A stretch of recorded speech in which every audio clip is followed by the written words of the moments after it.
Hello and welcome to the Society Builder podcast, where we talk about the things that you're not supposed to talk about: religion, money, and politics. And finally, the thing you are able to talk about: sports.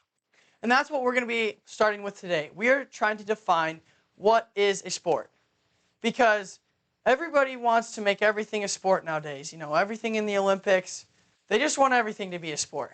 But we want to find a way to define a term, something we struggle with in the modern age.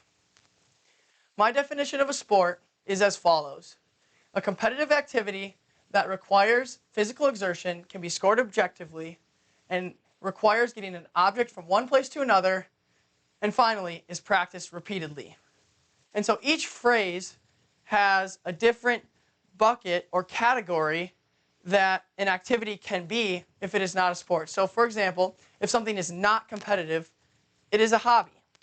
And so a great example of a hobby is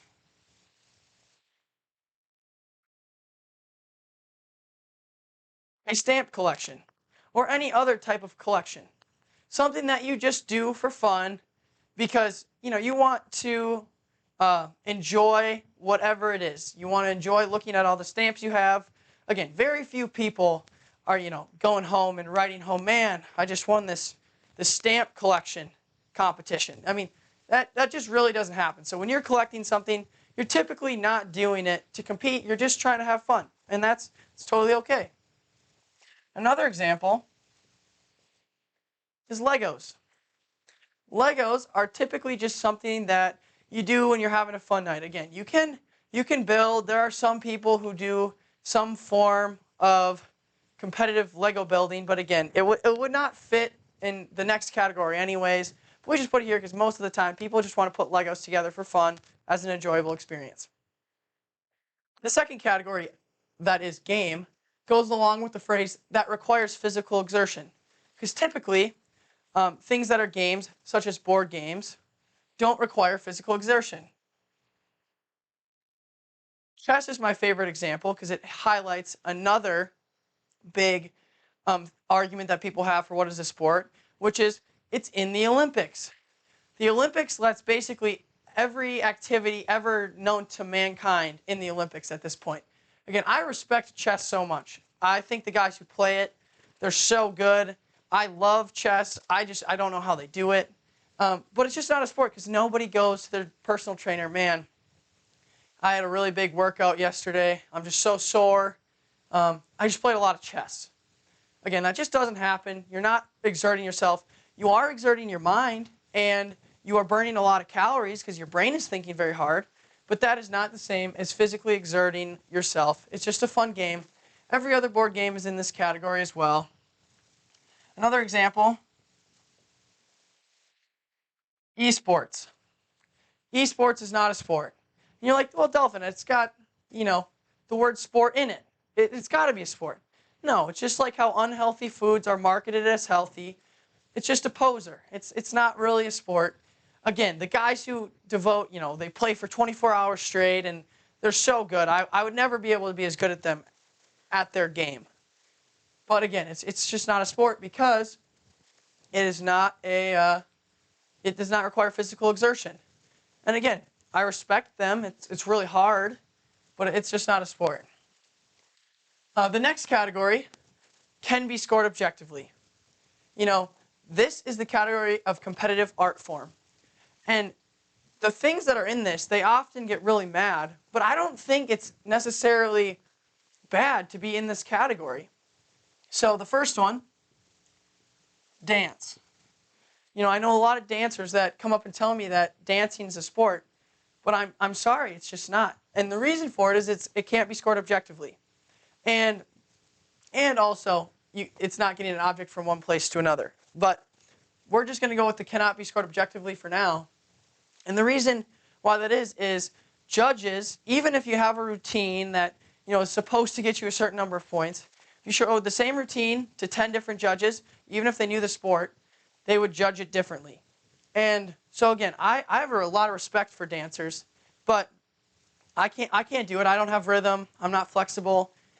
But it's just not scored objectively. So it's not a sport, which is okay because I actually think many of you would argue what you're trying to do is make a visually pleasing routine as a team to try and, score points with the judges. And again, another way that you can tell that they're trying to please a judge rather than win a game is, they're trying to, look pretty with all the makeup and the dresses. And again, all that's great. It's just not a sport.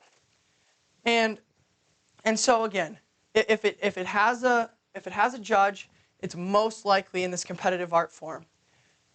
So the next one, it makes me sad that for the people who think it's a sport that it's in there. But for this next one, I really wish I could find a way to make this a sport. So if you can find a way, because these people, the level of athletic ability you need to have and work ethic to be good at this is just crazy. I hate to say it, but it's gymnastics. Gymnastics is a very, very impressive activity. It's beautiful to watch. It's crazy, the different stunts that they can pull off. But gymnastics, it's just not, because again, it's judged. Again, nothing to be mad about. It's just, I don't believe it's a sport. Finally, figure skating. Again, I believe figure skaters are great skaters. If they want to join a sport, they can transition to hockey. Again, it's just a judge. It's very fun to watch. Really impressed with their abilities. They work really hard. It's just not a sport. Okay. Finally, before we get to the sport category, we're going to talk about athletic ability. You can be very athletic and yet still not be playing a sport. You could be doing any one of these things. Some of these, like gymnastics, figure skating, and dance, you have to be able to do things that you could very easily translate into sports. So again, just because something takes athletic ability does not necessarily make it a sport. So the first sport, in my opinion, the best sport, hockey. It's just so much fun. I love it. It has all of these different things that I have in the definition. It incorporates it. Other major sports, football, we got soccer, abbreviated, but basketball.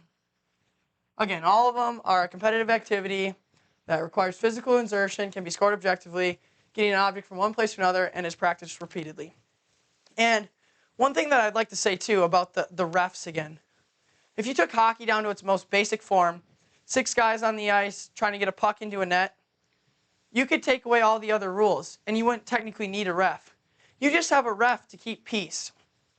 And so it's necessary if you want to have different rules. In football, if you want to protect your quarterback, stuff like that. But if you wanted it to just be very violent, you wouldn't need a ref in any of these. It would just come down to getting whatever object into whatever place that you're supposed to. Now, this next one, I used to try and call not a sport, but I realized, based on trying to get an object from one place to another, this is a sport. Because I used to think it wasn't. But you are trying to get yourself over a finish line. And so therefore, track is a sport. This next one is very difficult. I actually think it is in the gray zone, because even with this, which I believe tries to take away as much gray as possible, it's still in the gray zone, but I'm going to call it a sport, is fighting. Fighting sports, I believe, are sports because at its most basic level, it's just a gladiator ring. It's objective because you're just fighting to the death, and whoever lives, lives, and if you both die, it's a tie. But I believe fighting is a sport. But the gray comes in is they have referees and judges.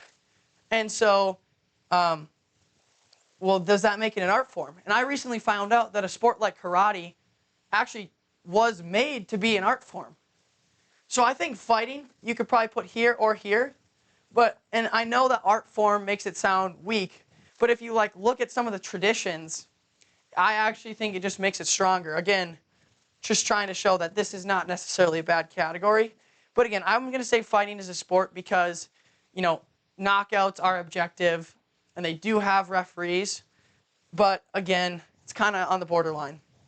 Another one that's on the borderline, and I'd actually like you to tell me where this kind of goes in the comments, is like clay trap shooting, because I don't know if the level of exertion is high enough to say that it is a sport. And so, again, just let me know in the comments, but I'm not totally sure on that one. Just showing you that there is a little bit of gray and interpretation that goes into this. So, overall, let me know what you guys think. If you guys think there's a way to change this definition to get your activity in that you believe is fair and can be applied evenly across the board, let me know. And finally, in life, try and find words you don't understand or that have a different definition, and then try and define them, because being able to know what you're talking about is very important and is going to be a lesson that we're going to take forward. I just chose the word sport because it's a fun thing to talk about. And also, some of you might have got mad at me for not putting your activity as a sport, but at the end of the day, we can still have the discussion and learn from it. And that's what I want people to get from this. So thank you for watching this video, and I hope you have a great rest of your day.